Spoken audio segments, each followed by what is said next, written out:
First love అదొకసారి fail అయితే నరకం. మొదటి ప్రేమకు మరణం లేదు. అది మనసు పొరల్లో శాశ్వతంగా సమాధి చేయబడుతుంది.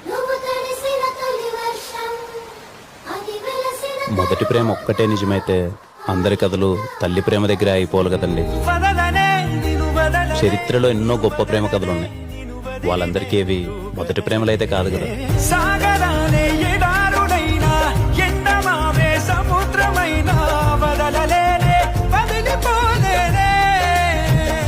ఫస్ట్ లో ఫెయిల్ అయిందంటే బెస్ట్ లో ఎక్కడో మొదలవుతుంది.